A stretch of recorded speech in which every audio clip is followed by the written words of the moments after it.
حنفی نماز یا محمدی نماز، یہ ہر مسلمان جانتا ہے، وہ کسی مسلک کا ہو کسی جماعت کا ہو، یہ نماز ایک ہے کیونکہ اسے اللہ نے بھیجا ہے، اور اللہ نے جو نماز بھیجا ہے وہ محمد رسول اللہ صلی اللہ علیہ وسلم کے ذریعے بھیجا ہے، اور محمد رسول اللہ صلی اللہ علیہ وسلم وہ ایک تھے، اکیلے تھے، اور آپ کو اللہ رب العالمین نے اپنے پاس بلا کے نماز عطا کیا، پھر جبریل کو بھیجا کہ جا کے ہمارے نبی کو نماز کا طریقہ سکھا دو، کیونکہ اللہ تعالیٰ رکوع و سجدہ کر کے تو نہیں بتائے گا، وہ اس کو اللہ تعالیٰ کی شان اس سے کہیں بہت اونچی ہے۔ تو جبریل علیہ السلام آئے، انہوں نے نبی اکرم صلی اللہ علیہ وسلم کو نماز پڑھ کر کے سکھایا۔ جب آپ صلی اللہ علیہ وسلم نے نماز پڑھ کے سیکھ لی تو آپ ایک اونچا جو ہے منچ کہہ لیجیے اس کو ممبر پر کھڑے ہوئے، اور صحابہ کرام کے ایک ضم غفی صحابہ کرام موجود تھے، تو ان کو کھڑا کر کے ان کو بتا کے دیکھو نماز پڑھ کے دکھایا، اور جب رکوع و سجدے کی باری آتی تو ممبر سے نیچے اتر جاتے، رکوع مطلب جھکتے تھے، سجدہ یعنی ماتھا سر پہ ماتھے کو زمین پہ ٹیکنا، تو اس طرح سے رکوع سجدہ جب کرتے تو ممبر سے نیچے اتر جاتے تھے۔ تو اس طرح سے نماز آپ نے پوری نماز پڑھ کے محمد اکرم صلی اللہ علیہ وسلم نے پڑھ کے دکھایا، اور جب پڑھ کے دکھایا پھر کہا صلو کما رأیتمونی اصلی، کہ نماز ایسے پڑھو جیسے مجھے پڑھتے ہوئے دیکھا۔ تو صحابہ کرام کو سکھا دیا۔ اب وہ طریقہ ہے کہاں پہ موجود؟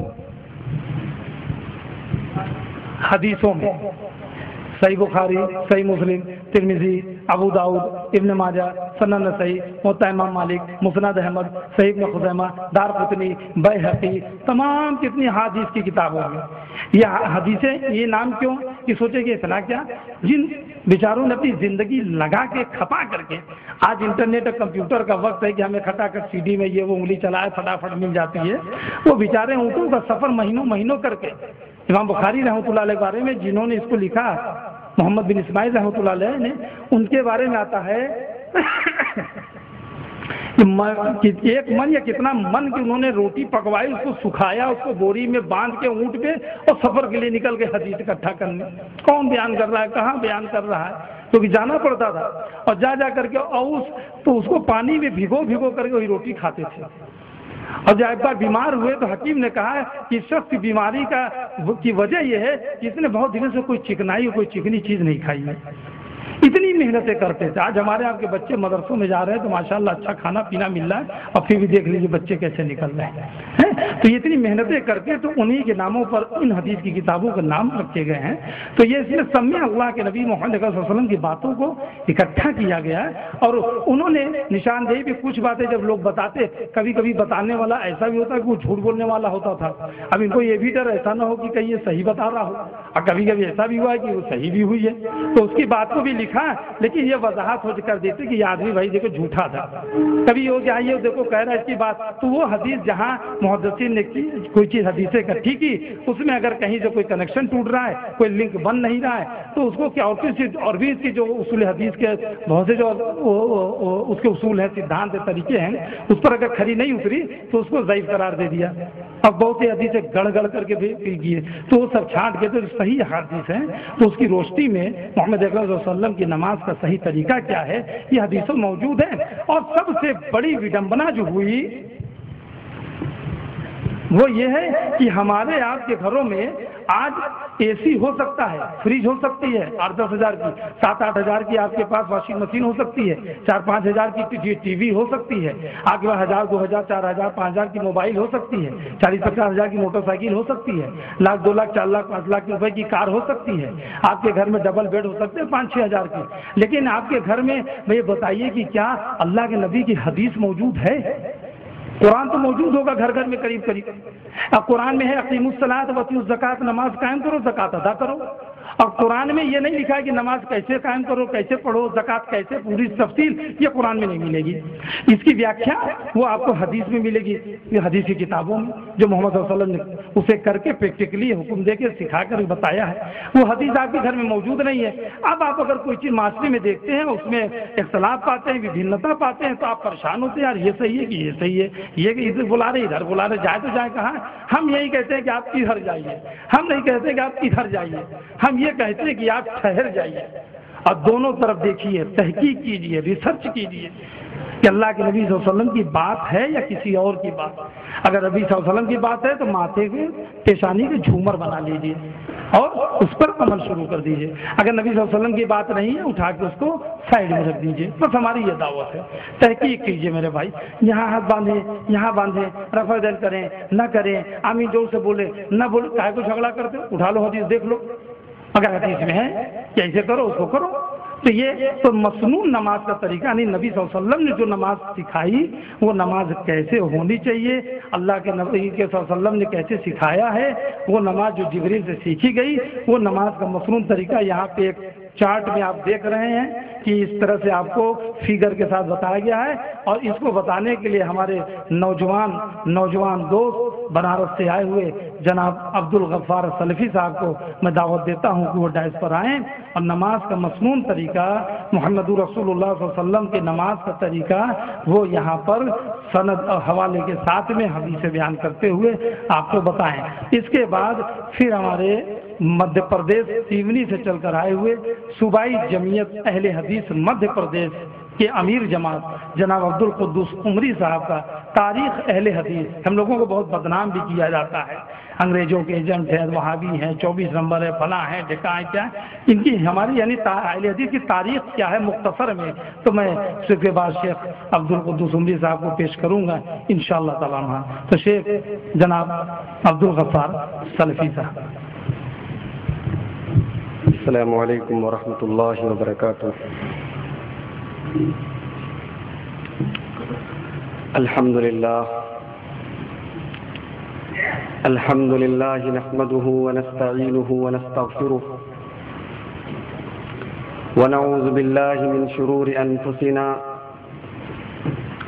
ومن سیئات اعمالنا من يهده الله فلا مضل له ومن يضلل فلا هادي له وأشهد أن لا إله إلا الله وحده لا شريك له وأشهد أن محمدا عبده ورسوله.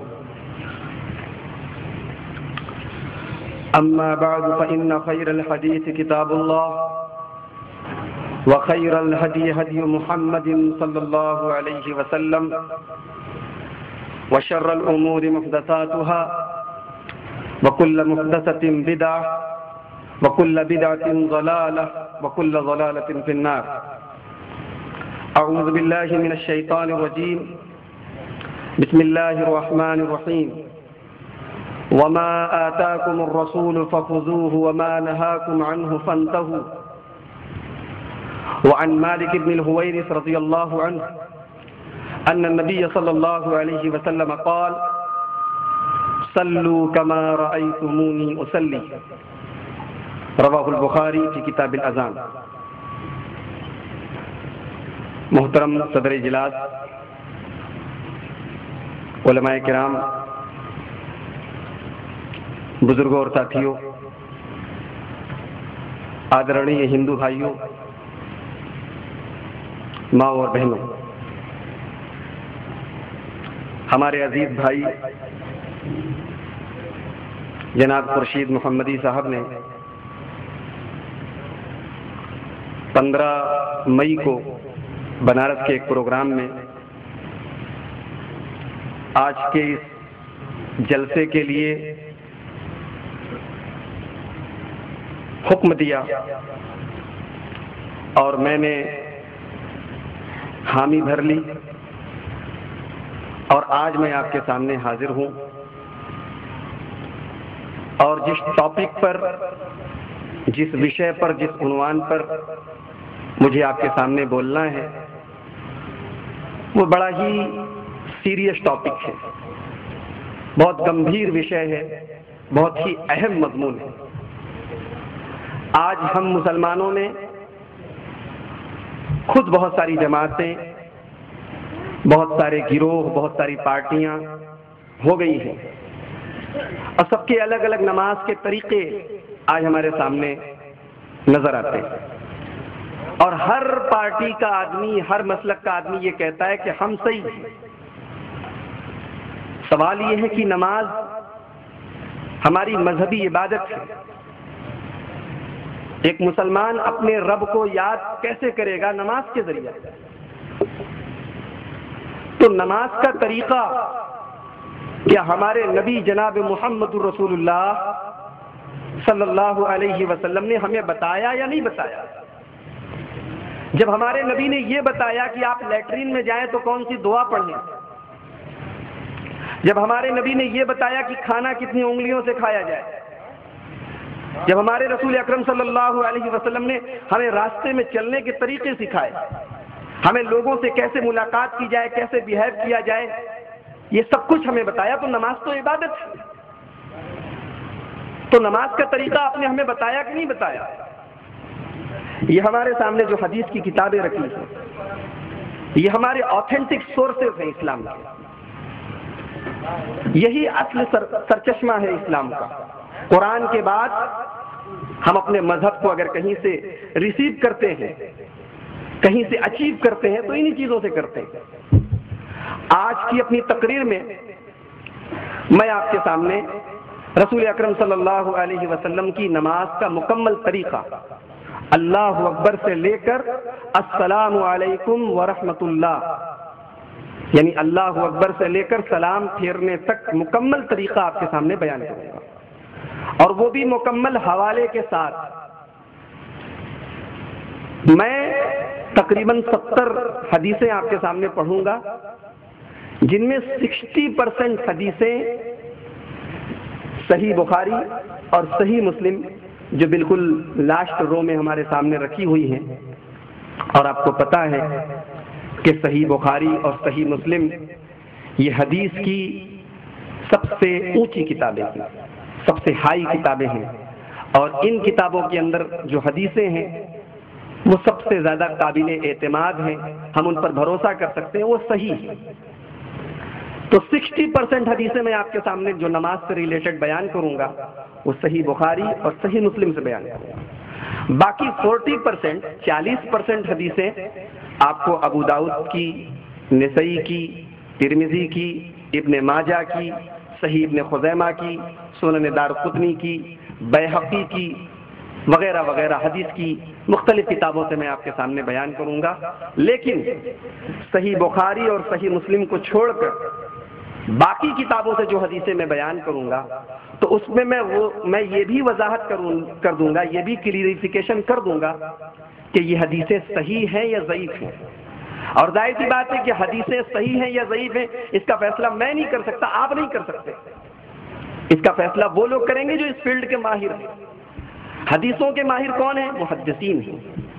تو حدیث کی صحیح بخاری اور صحیح مسلم کے علاوہ کسی بھی کتاب سے میں حدیث بیان کروں گا تو میری یہ بھی ذمہ داری ہے کہ میں یہ بھی بتاؤں کہ اس حدیث کو کسی نے صحیح قرار دیا ہے یا نہیں، اور اگر کسی نے صحیح قرار دیا ہے تو کس کتاب میں، کہاں، پیج نمبر کیا ہے، والیوم نمبر کیا ہے۔ تو میرے بھائیوں، یہ ہوگا میرا اسٹرکچر، اور یہ بہت ہی امپورٹنٹ، بہت ہی اہم، بہت ہی مہتوپورن ٹاپک ہے۔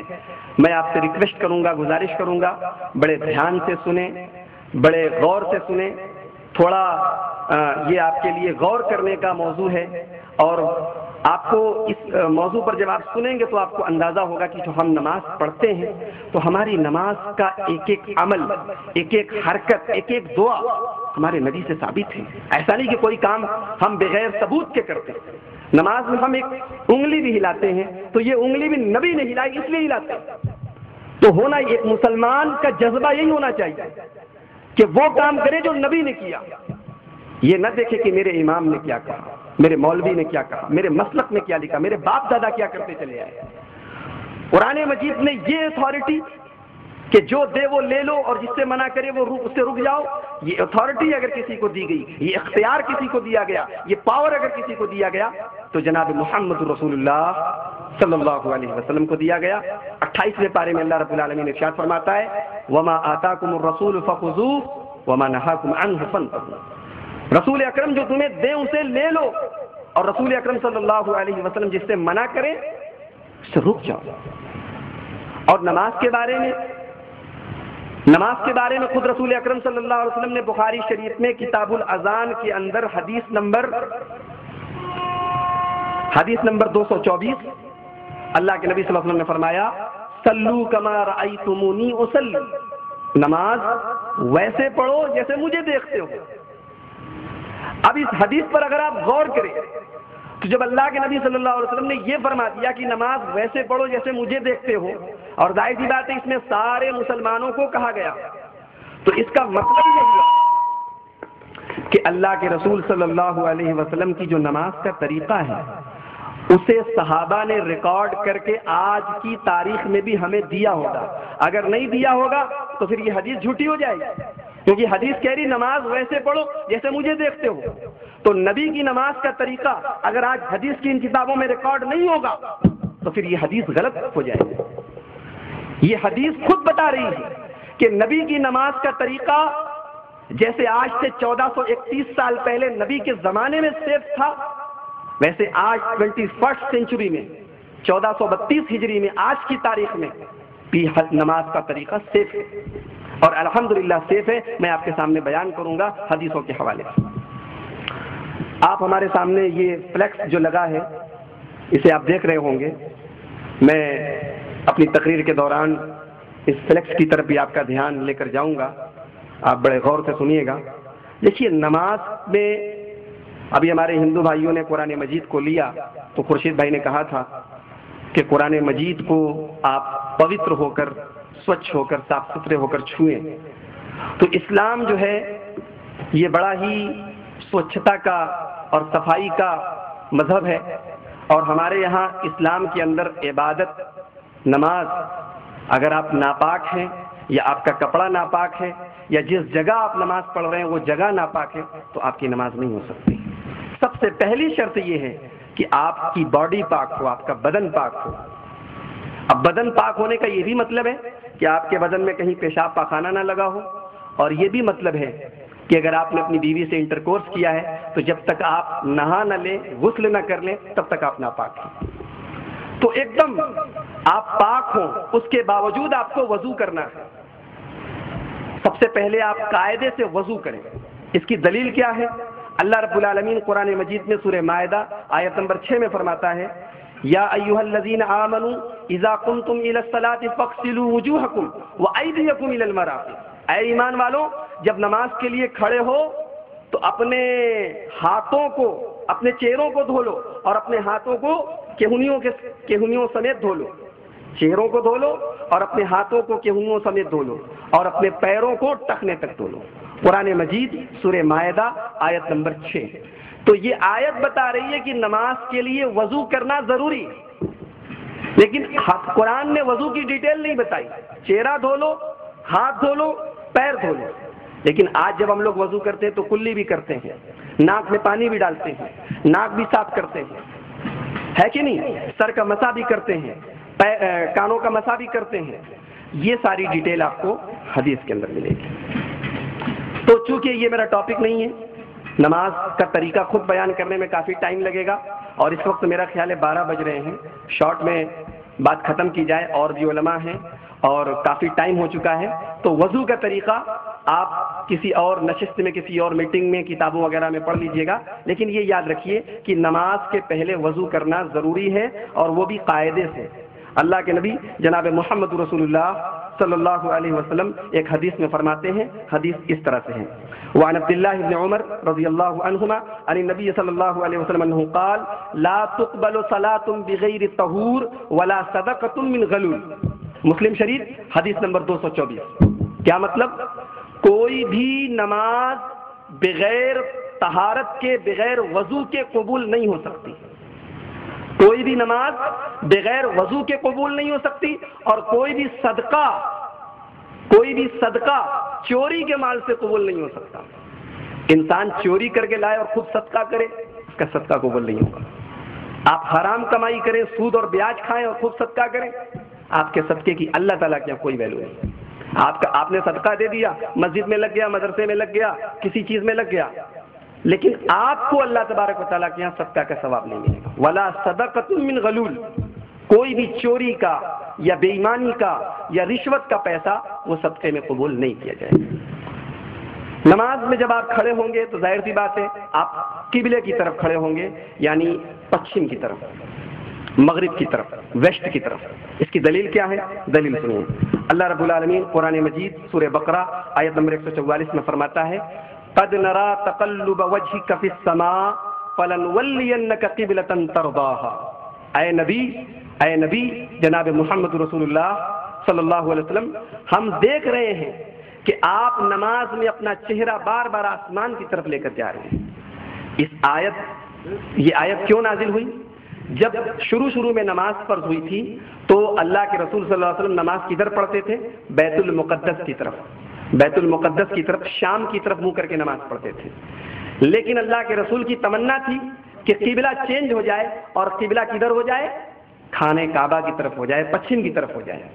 تو اللہ تبارک و تعالیٰ فرما رہا ہے کہ اے میرے حبیب قد نرى تقلب وجهك في السماء، ہم یہ دیکھ رہے ہیں کہ آپ نماز میں بار بار اپنا چہرہ آسمان کی طرف لے کر جا رہے ہیں. آپ دعا کر رہے ہیں اللہ تعالیٰ سے کہ اے اللہ کاش قبلہ ہمارا چینج ہو جائے، قبلہ ہمارا تبدیل ہو جائے. فَلَنُوَلِّيَنَّكَ قِبْلَةً تَرْضَاهَا، تو اے نبی ہم ضرور آپ کی یہ آرزو پوری کریں گے اور ہم جو قبلہ آپ چاہتے ہیں ہم آپ کا چہرہ اس قبلے کی طرف موڑ دیں گے. اس کے بعد اللہ تعالیٰ اپنے نبی کو حکم دیتا ہے فَوَلِّ وَجْهَكَ شَطْرَ الْمَسْجِدِ الْحَرَامِ، اے میرے نبی اپنا چہرہ مسجد حرام کی طرف، خانہ کعبہ کی طرف یعنی پچھم کی طرف آپ اپنا چہرہ پھیر لیجئے. وَحَيْثُ مَا كُنْتُمْ فَوَلُّوا وُجُوهَكُمْ شَطْرَهُ، اور پھر تمام مسلمانوں کو یہ آرڈر دیا گیا کہ آپ لوگ بھی جب نماز پڑھیے تو کدھر نماز پڑھیے؟ پچھم کی طرف. کہیں بھی آپ نماز پڑھیں آپ کا ایک قبلہ بن گیا. یہ دیکھیے اسلام ایک یونیورسل دین ہے، اسلام ایک یونیورسل دین ہے. آپ دنیا میں کہیں بھی ہوں، مسجد ہو نہ ہو، آپ قبلہ تلاش کیجئے، پچھم کی طرف آپ منہ کر کے نماز پڑھ لیجئے. یہ قرآن کی اس آیت سے بھی ثابت ہوا اور حدیث بھی یہ بتاتی ہے. صحیح بخاری حدیث نمبر 793، مسلم حدیث نمبر 397، حضرت ابو ہریرہ کی حدیث ہے. کیا فرماتے ہیں اللہ کے نبی صلی اللہ علیہ وسلم؟ اذا قمت الى الصلاۃ فاسبغ الوضوء ثم استقبل القبلہ، جب تم نماز کے لیے کھڑے ہو تو سب سے پہلے قاعدے سے وضو کرو اور اس کے بعد اپنا چہرہ قبلے کی طرف کر لو، پچھم کی طرف کر لو. اس فلیکس میں آپ تصویر نمبر 1 دیکھیے. تصویر نمبر 1 میں جو تصویر بنی ہے اس میں آپ دیکھ رہے ہوں گے کہ نماز پڑھنے والا اپنے ہاتھوں کو ایسے اٹھائے ہوئے ہے اور اس کی انگلیاں کھلی ہوئی ہیں اور اس کی انگلیاں کندھے کے لیول کے برابر ہیں. یہ فلیکس میں تصویر نمبر 1 میں آپ یہ چیز بالکل کلیئر طور پر دیکھ رہے ہوں گے. یہ چیز کہاں سے آئی، اس کی دلیل کیا ہے سنیے.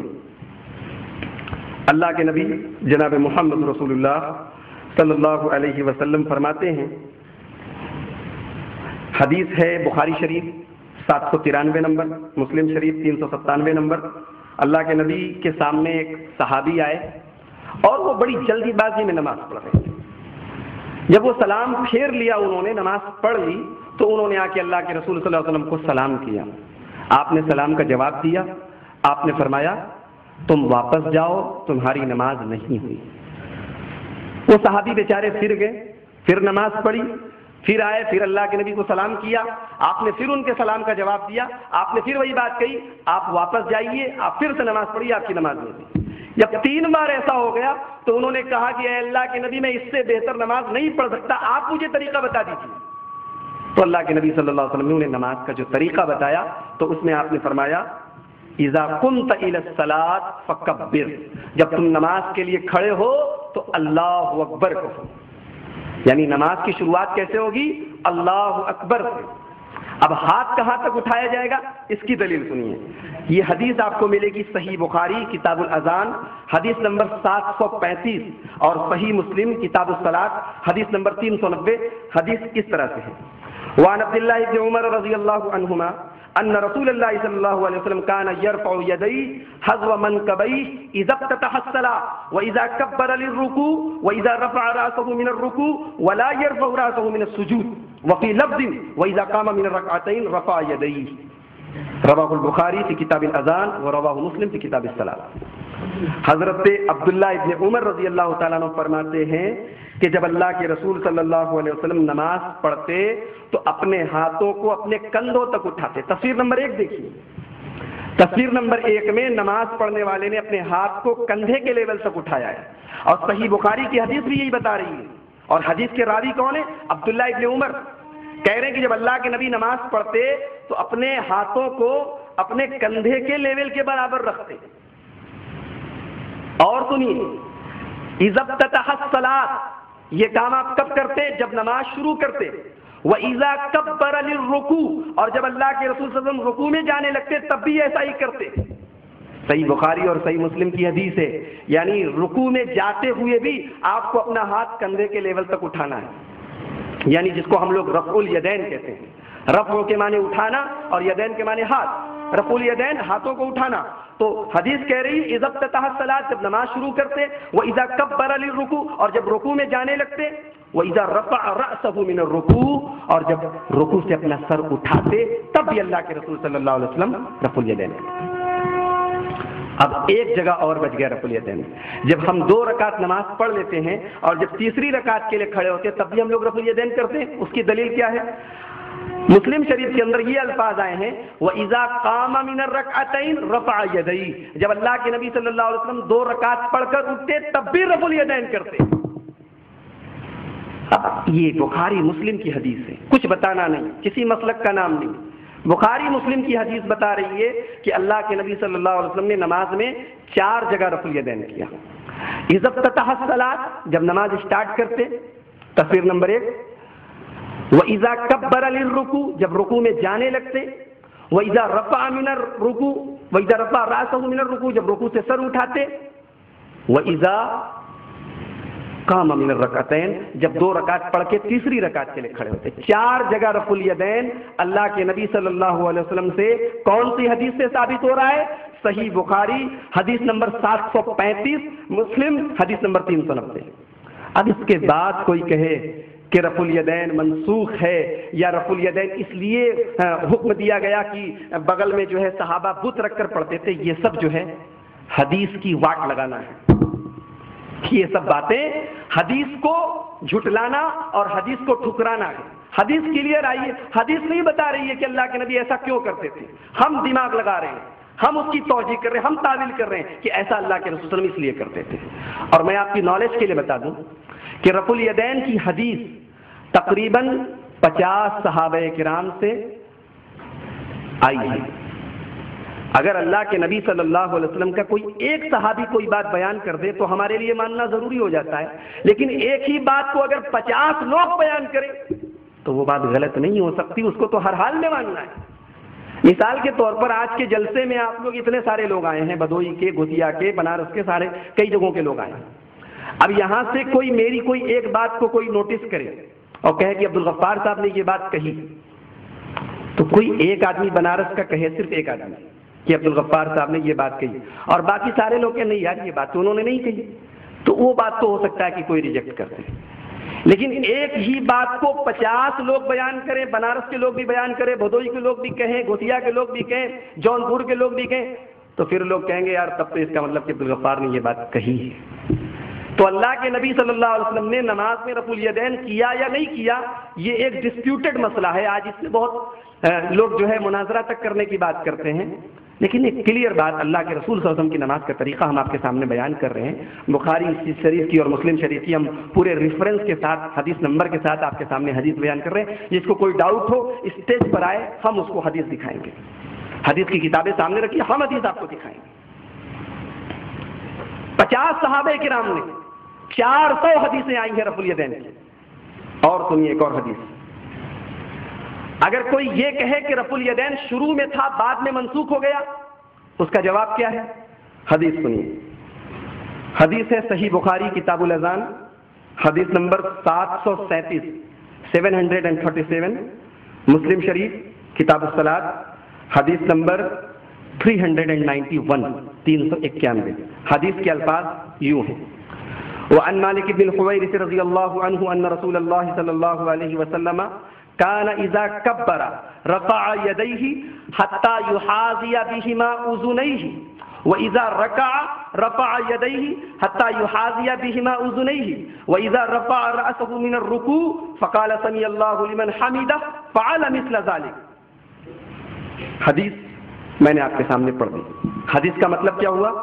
حضرت مالک ابن حویرث فرماتے ہیں کہ جب اللہ کے نبی صلی اللہ علیہ وسلم نماز میں اللہ اکبر کہتے، یعنی نماز کی اسٹارٹنگ میں، رفع یدی تو اپنے ہاتھوں کو اٹھاتے، کہاں تک اٹھاتے؟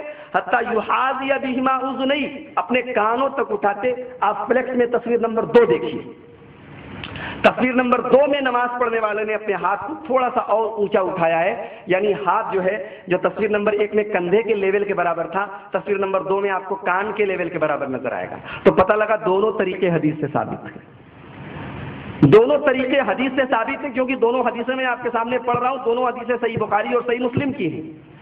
لیکن کہیں یہ مت سمجھ لینا کہ رفع الیدین کرنا بھی ثابت ہے اور نہیں کرنا بھی ثابت ہے۔ بہت سے لوگ ایسی بھی بات آپ سے کہیں گے یار اس میں کیوں لڑ رہے ہو، کرنا بھی ثابت ہے، نہیں کرنا بھی ثابت ہے۔ نہیں کرنا ثابت کر کے دکھائیے، ہم تو حدیث پڑھ کے آپ کو دکھا رہے ہیں۔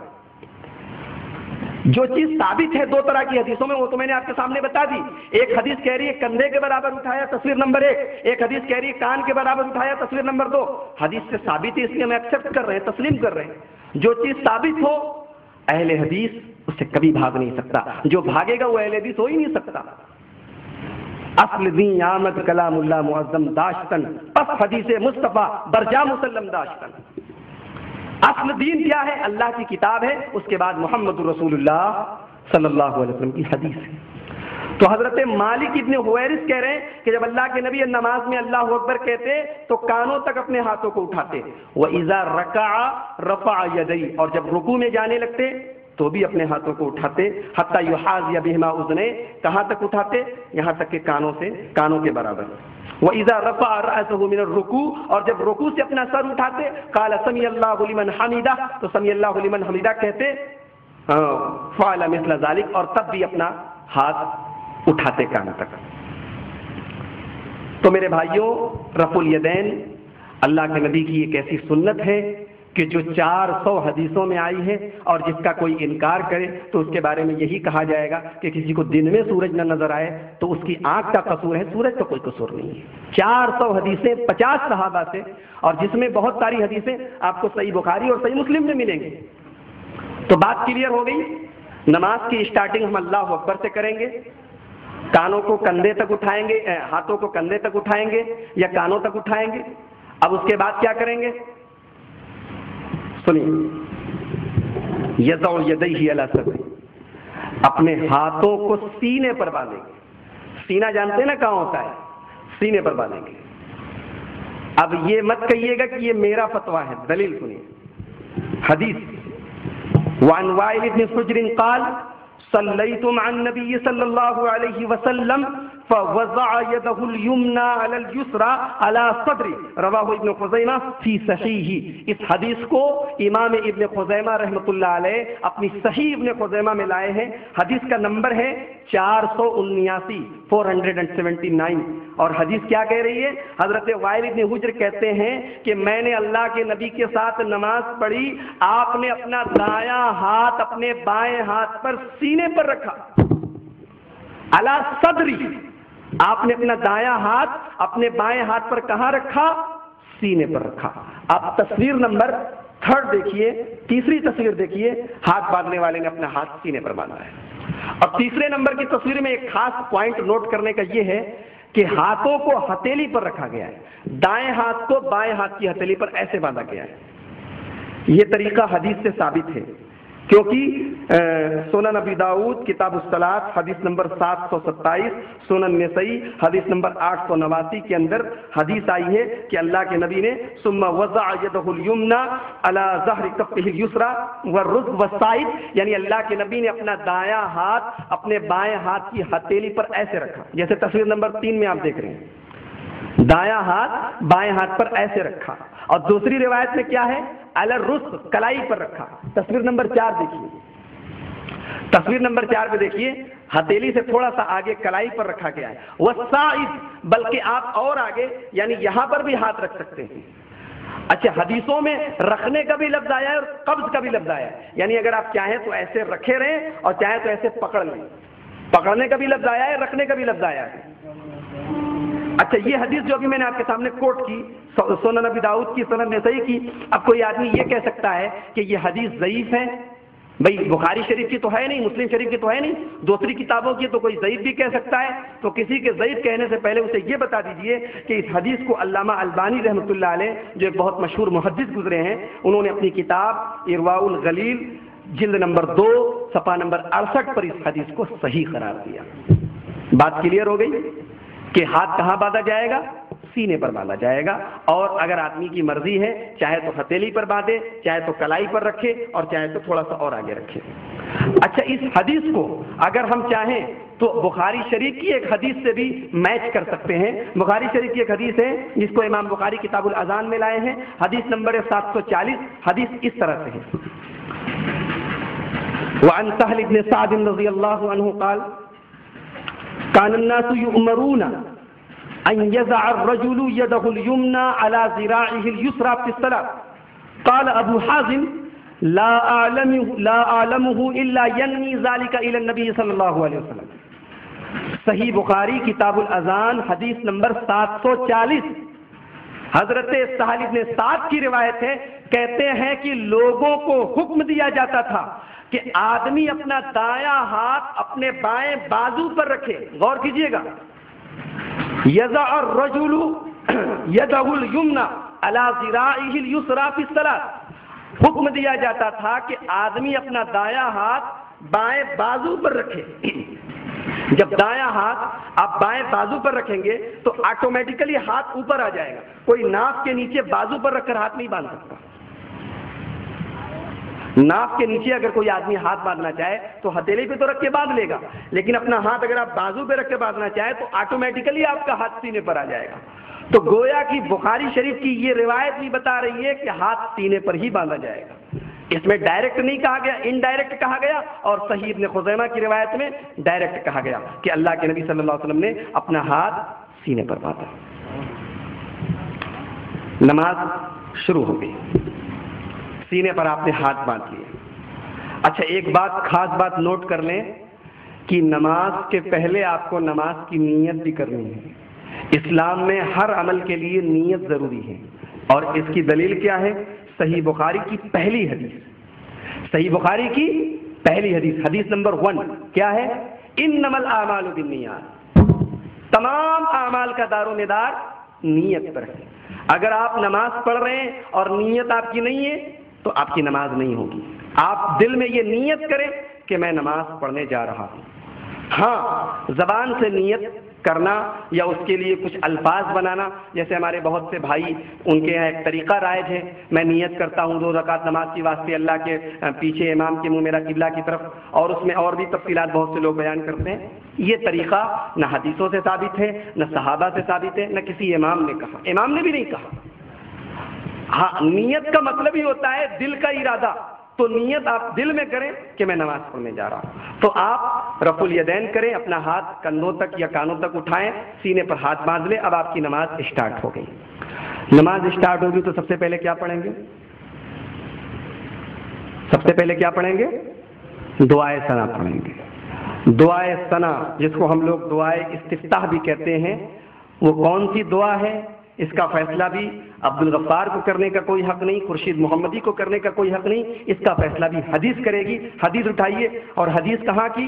ہائی کلاس کی حدیث، صحیح بخاری کتاب الاذان حدیث نمبر 743، صحیح مسلم کتاب المساجد حدیث نمبر 598۔ صحیح بخاری اور صحیح مسلم جو حدیث میں سب سے اونچا درجہ ہے، کہ اگر کسی حدیث کو امام بخاری بھی بیان کرے اور امام مسلم بھی بیان کرے، دونوں بیان کریں، تو وہ حدیث سب سے اونچی مانی جاتی ہے۔ حدیث اس طرح ہے، عن ابی ہریرہ رضی اللہ عنہ قال کان رسول اللہ صلی اللہ علیہ وسلم اذا کبر فی الصلاۃ سکت ہنیۃ قبل ان یقرأ فقلت یا رسول اللہ بأبی انت وأمی ارأیت سکوتک بین التکبیر والقراءۃ ما تقول؟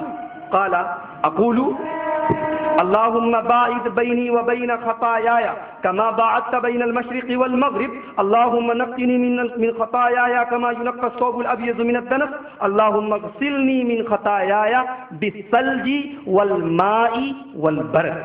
رواه البخاری في كتاب الاذان ورواه مسلم في كتاب المساجد۔ حدیث میں نے آپ کے سامنے پڑھا۔ حدیث کا مطلب کیا ہے؟ حضرت ابو ہریرہ رضی اللہ تعالی عنہ فرماتے ہیں کہ اللہ کے رسول جناب محمد رسول اللہ صلی اللہ علیہ وسلم جب نماز میں اللہ اکبر کہتے یعنی اسٹارٹنگ میں سکت غنیتن تو تھوڑی دیر چپ رہتے. غور کیجئے گا, سکت غنیتن تھوڑی دیر آپ صلی اللہ علیہ وسلم چپ رہتے. قبل ان یقرأ قرات کے پہلے, قرات کرنے کے پہلے اللہ کے رسول تھوڑی دیر چپ رہتے. فقلت تو حضرت ابو ہریرہ کہتے ہیں میں نے کہا یا رسول اللہ, اے اللہ کے رسول, ابی انت و امی, میرے ماں باپ آپ پر قربان ہوں, ارأیت سکوتک بین التکبیر والقراءہ, آپ اللہ اکبر کہنے کے بعد قرات کے پہلے چپ رہتے ہیں تو کیا پڑھتے ہیں آپ؟ صحابہ کو دیکھو ایک ایک چیز کی تحقیق کر رہے ہیں. اللہ کے نبی نماز میں تھوڑی دیر چپ ہے تو صحابہ یہ بھی پوچھ رہے ہیں کہ آپ چپ کیوں ہیں, آپ کچھ پڑھتے ہیں کیا؟ آج تو بیچارے مولوی لوگ جو بیان کرتے تو پتھر کی لکیر. صحابہ سے تحقیق کا جذبہ سیکھو. اللہ کے نبی صلی اللہ علیہ وسلم نماز میں 2 منٹ کے لیے چپ ہیں تو ابو ہریرہ رضی اللہ تعالیٰ عنہ سوال کرتے ہیں کہ اے اللہ کے نبی آپ چپ رہتے ہیں تو کچھ پڑھتے ہیں کیا؟ اگر پڑھتے ہیں تو کیا پڑھتے ہیں؟ تو اللہ کے نبی نے فرمایا اقول, میں یہ پڑھتا ہوں. کیا پڑھتا ہوں؟ اللہم باعد بینی و بین خطایایا. کتنی بہترین دعا ہے جسے ہم اپنی نماز کی اسٹارٹنگ کرتے ہیں کہ اے اللہ میرے اور میرے گناہوں کے درمیان دوری پیدا کر دے. میرے اور میرے گناہوں کے درمیان دوری پیدا کرتے. کتنی دوری؟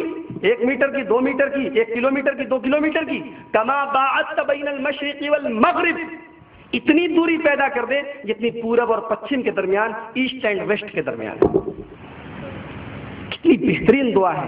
نماز کی اسٹارٹنگ میں ہی بندہ اپنے رب سے کہہ رہا ہے کہ اے اللہ میں گنہگار ہوں, اپنے گناہ کا اعتراف کر رہا ہے. اللہم باعد بینی و بین خطایایا. انسان ہے تو گنہگار ہوگا. بندہ اپنے رب کے سامنے نماز میں آیا ہے اور دعا کر رہا ہے کہ پروردگار میرے گناہوں کے درمیان اور میرے درمیان دوری پیدا کر دے. اس کے بعد کیا کہتا ہے؟ اللہم نقنی من خطایایا, اے اللہ مجھے گناہوں سے صاف کر دے. کیسے صاف کر دے؟ کما ینقى الثوب الابیض من الدنس, جیسے سفید کپڑا میل سے صاف کیا جاتا ہے. میں نے یہ مطلب بادامی کلر کا کپڑا پہن رکھا ہے, اس پہ کوئی داغ لگے گا تو اتنا نظر نہیں آئے گا. میں کھانا کھانے لگوں سالن گر جائے تو اتنا پتہ نہیں لگے گا. لیکن سفید کپڑا ہو اور اس پہ کوئی چیز گر جائے, کوئی داغ لگ جائے تو دور سے آپ دیکھ لیں گے کہ سفید کپڑے پر داغ ہے. تو بندہ اپنے رب سے کہہ رہا ہے کہ اے اللہ تو مجھے گناہوں سے ویسے صاف کر دے جیسے سفید کپڑا میل سے صاف کیا جاتا ہے. اس کے بعد کیا کہتا ہے؟ اللہم نقنی اللہم اغسلنی من خطایایا بالماء والثلج والبرد, اے اللہ تو میرے گناہوں کو دھو دے پانی سے, برف سے اور کولے سے. یہ نماز کی سب سے پہلی دعا ہے میرے بھائیوں, اور غور کرو کہ اس دعا میں بندہ اپنے گناہوں سے کس طریقے سے جو ہے معافی مانگ رہا ہے. تو یہ دعا آپ پڑھ سکتے ہیں. اس کے علاوہ ایک چھوٹی سی دعا ہے جو آپ کو صحیح مسلم کتاب الصلاۃ حدیث نمبر 399 اور اس حدیث میں جو دعا سکھائی گئی ہے وہ یہ ہے, سبحانک اللہم و بحمدک و تبارک اسمک و تعالی جدک ولا الہ غیرک. بہت سے لوگ سمجھتے ہیں یہ دعا ضعیف ہے. یہ ضعیف نہیں ہے, صحیح مسلم سے ثابت ہے اور دوسری حدیثوں میں بھی اس کا ذکر ہے. اس دعا کو بھی آپ پڑھ سکتے ہیں. اللہم باعث بینی والی دعا وہ زیادہ بیٹر ہے, زیادہ بہتر ہے, کیونکہ وہ دعا صحیح بخاری اور صحیح مسلم دونوں میں آئی ہے. وہ زیادہ معتمد ہے, زیادہ معتبر ہے. لیکن یہ دعا بھی اگر کوئی پڑھنا چاہے تو پڑھ سکتا ہے. دعا پڑھ لی آپ نے, اس کے بعد آپ کیا پڑھیں گے؟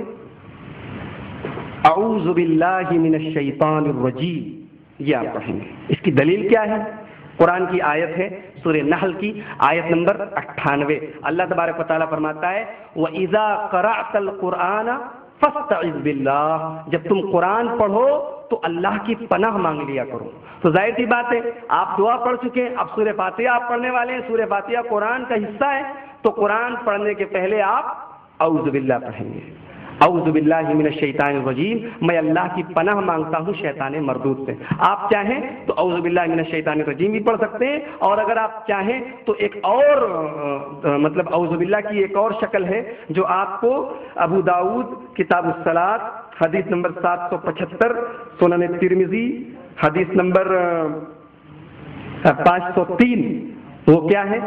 اعوذ باللہ السمیع العلیم من الشیطان الرجیم من ہمزہ ونفثہ ونفخہ ونفثہ، یعنی میں اللہ کی پناہ مانگتا ہوں شیطان سے، شیطان کی پھونک سے، اور شیطان کے اشارے سے، اور شیطان کے وسوسے سے۔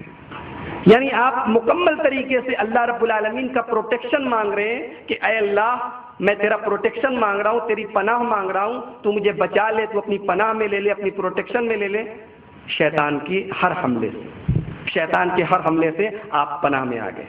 اس کے بعد آپ بسم اللہ پڑھیں گے، بسم اللہ الرحمن الرحیم، اور بسم اللہ الرحمن الرحیم آپ جہری نماز اگر آپ پڑھ رہے ہیں تو آپ اس کو سری پڑھیں گے، دل میں پڑھیں گے، اس کو زور سے نہیں پڑھیں گے۔ دلیل کیا ہے؟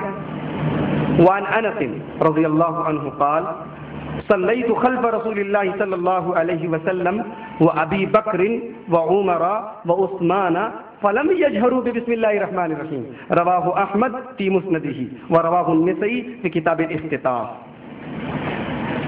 حضرت انس کہتے ہیں کہ میں نے اللہ کے نبی کے پیچھے اور ابو بکر کے پیچھے اور عمر کے پیچھے اور عثمان کے پیچھے رضی اللہ عنہم، ان سب کے پیچھے نماز پڑھی اور ان سب نے بسم اللہ الرحمن الرحیم زور سے نہیں پڑھا۔ پتہ لگا کہ بسم اللہ الرحمن الرحیم آپ کو سری طور پر پڑھنا ہے، دل میں پڑھنا ہے، زور سے نہیں پڑھنا۔ اس کے بعد آپ سورہ فاتحہ پڑھیں گے۔ غور کیجئے گا میرے بھائیوں، اعوذ باللہ آپ پڑھ چکے، بسم اللہ پڑھ چکے، اب آپ پڑھیں گے سورہ فاتحہ۔ سورہ فاتحہ یعنی الحمدللہ رب العالمین الرحمن الرحیم مالک یوم الدین ایاک نعبد و ایاک نستعین اہدنا الصراط المستقیم صراط الذین انعمت علیہم غیر المغضوب علیہم ولا الضالین آمین۔ سورہ فاتحہ یہ الحمدللہ رب العالمین سے لے کر ولا الضالین تک یہ آپ کو پڑھنی ہے ہر نماز میں، چاہے وہ نماز جہری ہو یعنی فجر کی ہو، عشاء کی ہو، مغرب کی ہو، چاہے وہ سری ہو یعنی ظہر کی ہو، عصر کی ہو، چاہے وہ آپ اکیلے پڑھیں، چاہے امام کے پیچھے پڑھیں، چاہے نفل پڑھیں، چاہے فرض پڑھیں، چاہے عام نماز پڑھیں، چاہے جنازے کی نماز پڑھیں، چاہے عید اور بقرعید کی نماز پڑھیں، ہر نماز میں آپ کو سورہ فاتحہ پڑھنی ہے۔ دلیل کیا ہے؟ وعن ابي عبادة بن الصامت رضي الله عنه أن رسول الله صلى الله عليه وسلم قال لا صلاة لمن لم يقرأ بفاتحة الكتاب۔ یہ حدیث آپ کو سب سے صحیح کتاب جو حدیث کی ہے صحیح بخاری، اس کے اندر آپ کو کتاب الاذان کے اندر ملے گی، اور امام بخاری رحمۃ اللہ علیہ نے اس حدیث کو جہاں پر کوٹ کیا ہے تو امام بخاری نے جو چیپٹر قائم کیا ہے وہ کیا ہے؟ باب وجوب القراءة للامام والمأموم في الصلوات كلها في الحضر والسفر وما يجهر فيها وما يخاف، یعنی نماز چاہے جہری ہو، چاہے سری ہو، چاہے آپ سفر میں ہو، چاہے حضر میں ہو، چاہے امام ہو، چاہے مقتدی ہو، سب کو سورہ فاتحہ پڑھنی ہے۔ امام بخاری باب قائم کر رہے ہیں، اور حدیث نمبر کیا ہے؟ 756، اور مسلم شریف کے اندر حدیث نمبر 394۔ اللہ کے نبی فرما رہے کہ اس آدمی کی نماز ہی نہیں جو سورہ فاتحہ نہ پڑھے۔ سورہ فاتحہ اگر آپ نہیں پڑھیں گے آپ کی نماز نہیں ہوگی۔ اب کوئی سوال کر سکتا ہے کہ مولانا آپ دھڑلے سے کہہ رہے ہیں کہ جو آدمی سورہ فاتحہ نہ پڑھے تو اس کی نماز نہیں ہوتی۔ اب اگر ہم اکیلے ہیں تو ٹھیک ہے، ہم نے سورہ فاتحہ پڑھ لی، اگر ہم امام کے پیچھے پڑھ رہے ہیں تب تو امام تو پڑھ رہا ہے، امام پڑھ رہا ہے، امام پڑھے، ہم کیوں پڑھیں؟ کوئی یہ سوال کر سکتا ہے؟